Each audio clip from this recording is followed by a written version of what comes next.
Hey, it's Paul here from the Off the Comma podcast. And if you've been following the podcast, you already know that it's about amazing human beings sharing amazing stories about their experience with being stuck and getting unstuck. And you've probably wondered, hey, whatever happened to that guest? What's happened since they were on the show? So that's what this is all about. We are checking in with various podcast guests and just taking 15 minutes to see what's going on in their world. So, deeper connection, learning more about our guests, seeing how life unfolds for them.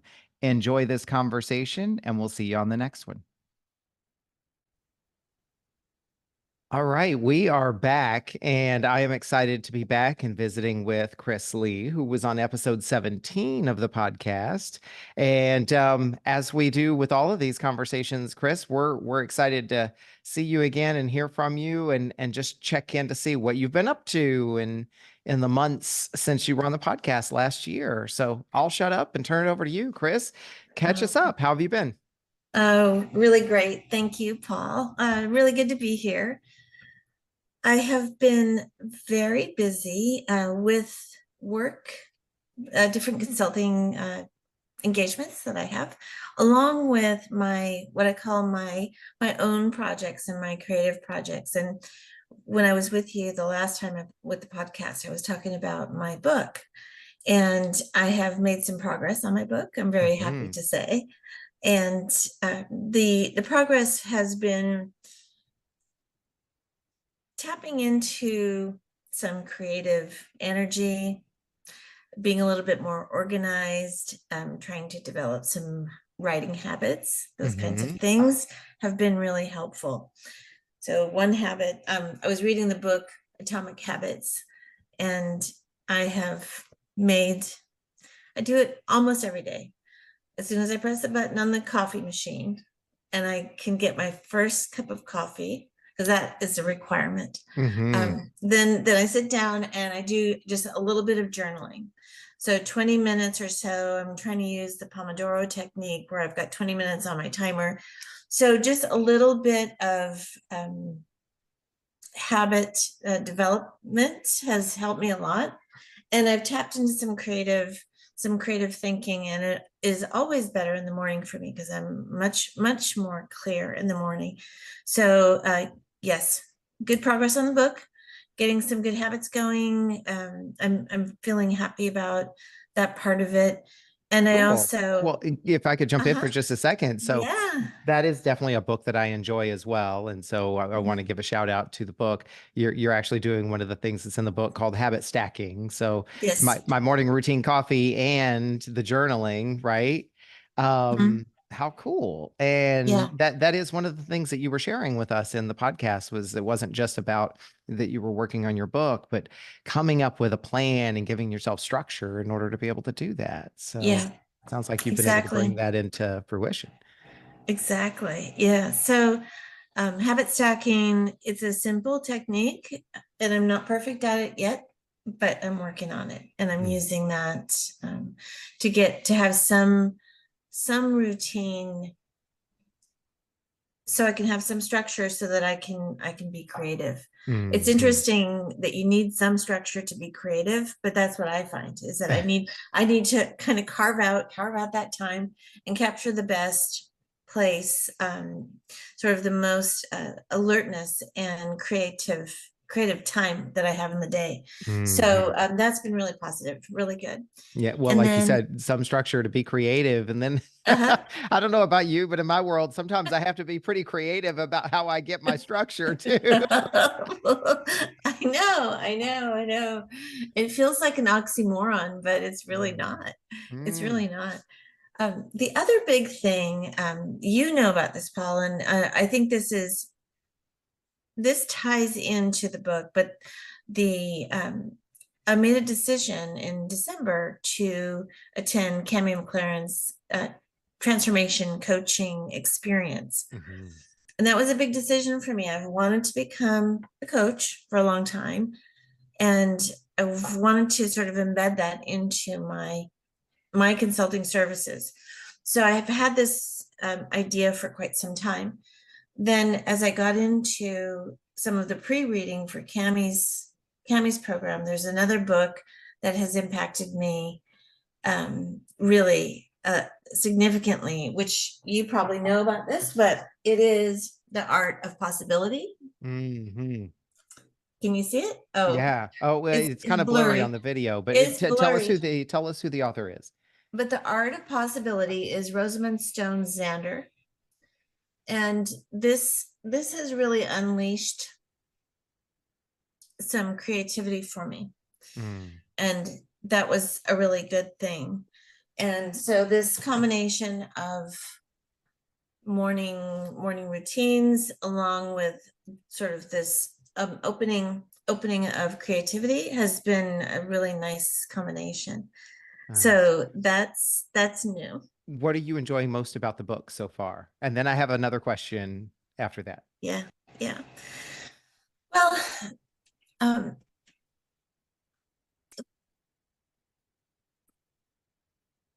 opened up some ideas for me related to, well, I love the first, I think there's in the first three chapters, there's the concept of giving yourself an A or giving someone else an A. And I absolutely love that as a concept.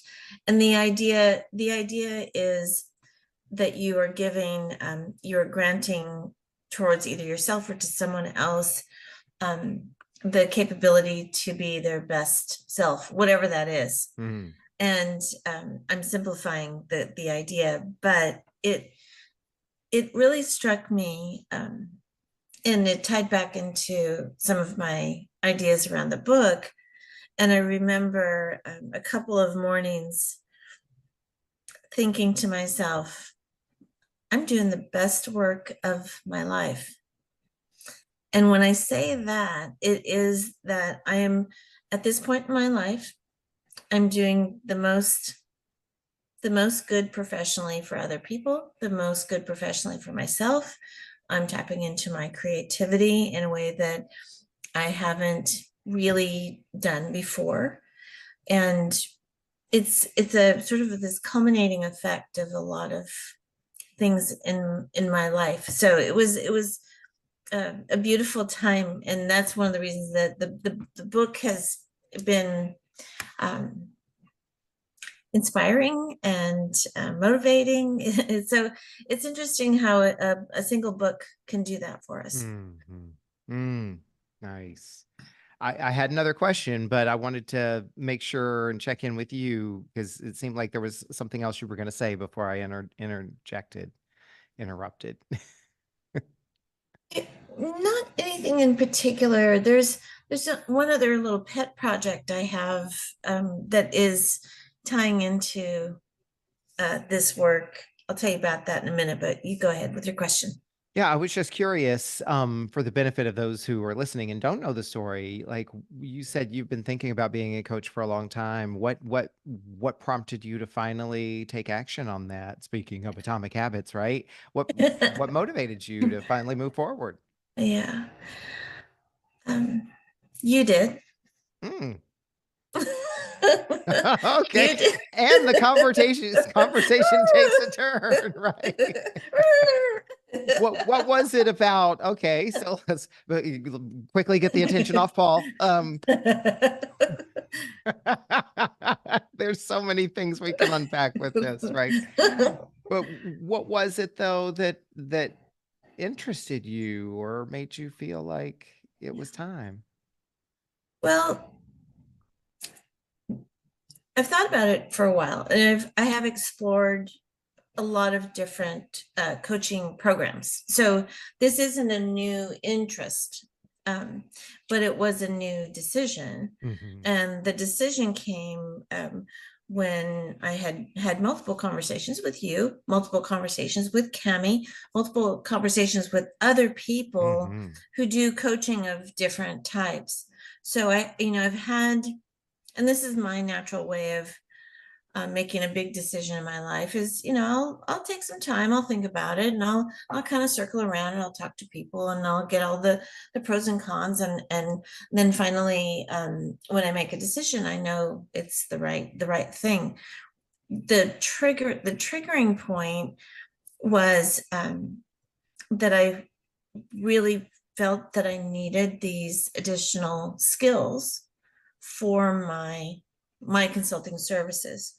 More and more, I'm working with leaders inside of organizations, and not that I want to go in as a coach necessarily. I'm not coming in as an executive coach, but I would like to have the skills if someone needs that from me, even if it's just temporary, even if it's just within a single conversation, that I have the skills to better respond to what that person needs from me.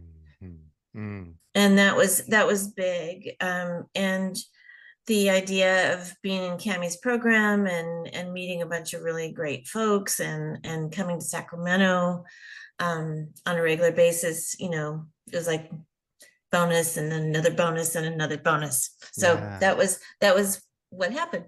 Cool, cool. Well, and it's true what you say. I think you show us another example of, a lot of people are interested in coaching now, and I think there's a lot of people who are interested in becoming coaches, which certainly I did, and then there's also a lot of people who just really see the human skills in that skill set, and so a lot of my peers that I went through coach training with and that I know, aren't necessarily positioned as professional coaches or whatever, but they use that in their everyday world and they use that in their everyday relationships and interactions. And so that's powerful Yeah, stuff. yeah, it is. We're And the tie back to the book, the book, The Five Vital Signs of Healthy Organizations. One of the vital signs is how much support is happening inside that organization. And when I say support, it's really a professional support so that that individual can be at their best within the role that they have. And there are so many times in our lives professionally when we take a job and we might go into one role where we feel comfortable, or maybe we feel like it's a little bit of a stretch role, but then all of a sudden a whole bunch of new things come along that are expected of us, and somehow those get absorbed into our role, and we're like, whoa, wait a minute, I this is all new for me. It depends on the culture of the organization if a person is able to say, whoa, this is all new for me. Mhm. Sometimes you can't say that, and you just simply have to pretend like you know what you're doing, when in fact you're feeling overwhelmed, and the amount of support that is needed, any level, any organization, so people can perform at their best, it's a significant issue. And it can Mhm. come in the form of training and mentoring and support and other opportunities. There's all kinds of ways that support shows up, but I think it starts with really listening to a person and having that person feel psychologically safe to describe Mhm. what it is that they need. And I think that's the intersection of coaching. Mhm. Wonderful. So in the time that we have left, because we keep these short, you mentioned another pet project, and we've got about 2 minutes left. Tell us about your pet project. Yes. So my pet project, this is an offshoot of an interest of mine that I've had for a long time as well. It's about listening, and probably all these things start to tie together as people get to know me a little bit. But the listening skills come in. I have another book. A good friend of mine, she wrote this book called Head, Heart, and Hands Listening Coach Practice. And Mhm. this is an amazing book. And I have tapped into Eh, her Who's the writing. who's the author again? Oh, Kimberly Dakin. Okay. Kimberly Dakin hyphen Neal, Neal. Um, she's in Maine. She's amazing. I met her. She's a friend, and then she's actually giving me a little bit of coaching on my book as well, because Nice. her book style is something very similar. The pet project goes along with listening skills and what I have been interested in for a long time, which might sound funny in the beginning, but I'm interested in what I call interruption behaviors.